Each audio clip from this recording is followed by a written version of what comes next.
Em 11 de março de 2020, a OMS declarou pandemia de coronavírus, e de lá para cá, nossa vida mudou bastante.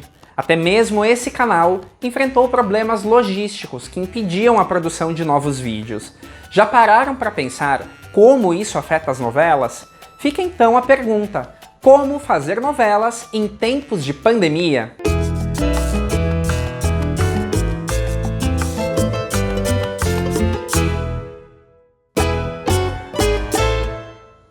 Em 2009, uma epidemia da gripe suína no México afetou a gravação das novelas, impondo uma restrição de cenas amorosas, principalmente as que envolviam beijos, e fazendo com que toda a equipe usasse máscaras. Uma das novelas que viu a epidemia afetar as gravações foi Amanhã é para Sempre, que estava no ar no horário nobre mexicano. Será que essa foi uma das razões pelas quais eu sempre achei Silvia Navarro e Fernando Colunga um dos pares românticos mais sem graças que eu já vi? Em 2020, aumente essa situação umas 1000 vezes. Já não era uma epidemia, e sim uma pandemia. Aqui no Brasil, por exemplo, em poucas semanas, todas as novelas que estavam em produção tiveram suas gravações suspensas. E todas as emissoras apelaram a reprises para tapar buraco na grade de programação. O curioso é que tanto a Globo como a Record perceberam algo que o SBT praticava há anos. Para efeito de audiência, ser uma novela inédita ou uma reprise dá na mesma em números do Ibope. A reapresentação de Fina Estampa, por exemplo, deu mais audiência que os capítulos inéditos de Amor de Mãe.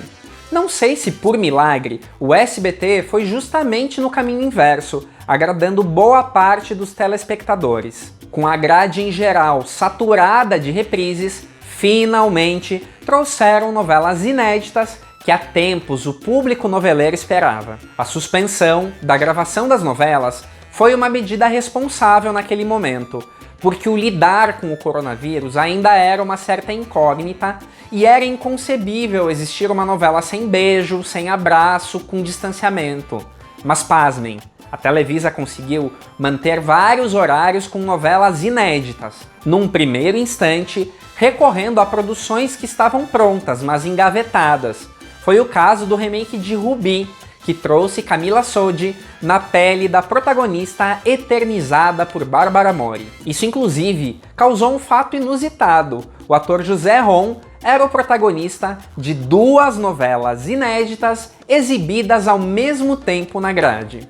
A outra era Te Doi La Vida, produção de Lucero Soares, que cativou a audiência e foi a de maior sucesso em 2020 no México.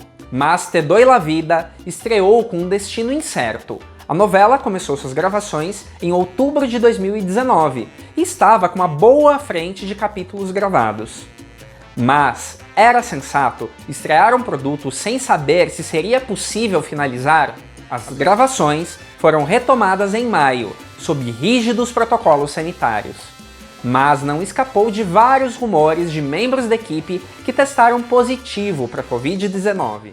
Jorge Salinas, que interpretou o vilão da história, por ter comorbidades pré-existentes, abandonou uma gravação no meio. E obviamente essa situação provocou alterações com capítulos reescritos para tentar sanar os obstáculos sofridos nas gravações. A novela que mais sofreu com o elenco testando positivo foi a comédia La Mexicana y el Güero, produção de Nicandro Dias e protagonizada por Itati Cantoral e Juan Soler. Terminar essa novela, que durou 126 capítulos, foi um verdadeiro desafio. Apesar do início das gravações ter sido adiado algumas vezes, a produção foi retomada justamente quando a curva de contágio no México era ascendente. Vários membros do elenco acabaram contagiados pelo coronavírus. Por mais que existisse toda aquela campanha de mostrar que a novela estava sendo realizada seguindo todos os protocolos. A protagonista Itati Cantoral, por exemplo, foi uma infectada, mas felizmente seu caso foi assintomático. Isso, obviamente, interfere bastante nas gravações quando um ator tem que ficar de quarentena. O mais recente projeto de Angelique Boyer foi outro que desatou polêmicas ao manter suas gravações. Império de Mentiras também teve suas gravações suspensas antes da estreia e foi retomada meses depois. O mais relevante aqui é que alguns atores foram substituídos nesse lapso de tempo. A veterana Angelina Pelaez se recusou a voltar aos estúdios em meio à pandemia e foi substituída por Patrícia Reis Espíndola, que regravou todas as cenas que estavam prontas até aquele momento. Mas não foi só a pandemia que ocasionou uma substituição, e sim um episódio de machismo. O ator Roberto Romano foi desligado de Império de Mentiras após se tornarem públicas supostas mensagens que faziam alusão à violência de gênero. A produção, prevendo que isso prejudicaria o andamento da novela diante da repercussão, demitiu o ator.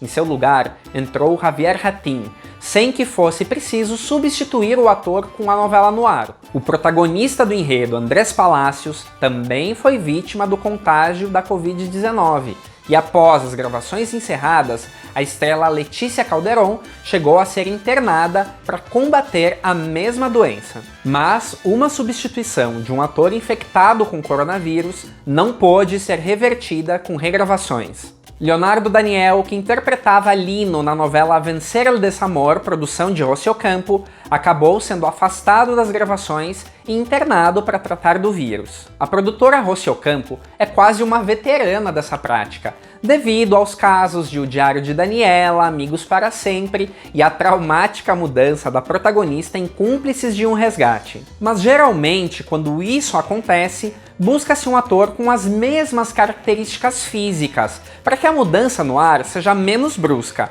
por mais impossível que pareça essa missão. Leonardo Daniel acabou sendo substituído pelo ator Marco Trevinho, que em nada se parece com ele. Curiosamente, o desenrolar de Vencer el Desamor fez Marco Trevinho se tornar um dos grandes destaques da novela. O caso mais recente é o da novela Que le passa a mi familia, a mais nova produção de João Osório. É a primeira novela onde a pandemia da Covid-19 aparece dentro da história, com vários personagens usando máscara e abordando toda a problemática do coronavírus. Isso também foi mostrado na volta de Amor de Mãe da Globo, mas Que le passa a mi familia acabou estreando primeiro que os capítulos inéditos da novela do horário nobre global. Agora, apesar de todos esses percalços, a Televisa colocou no ar 8 novelas inéditas desde o início da pandemia. Na sua opinião, foi uma decisão responsável? Curta, comente e deixe seu like e sua inscrição. Até a próxima!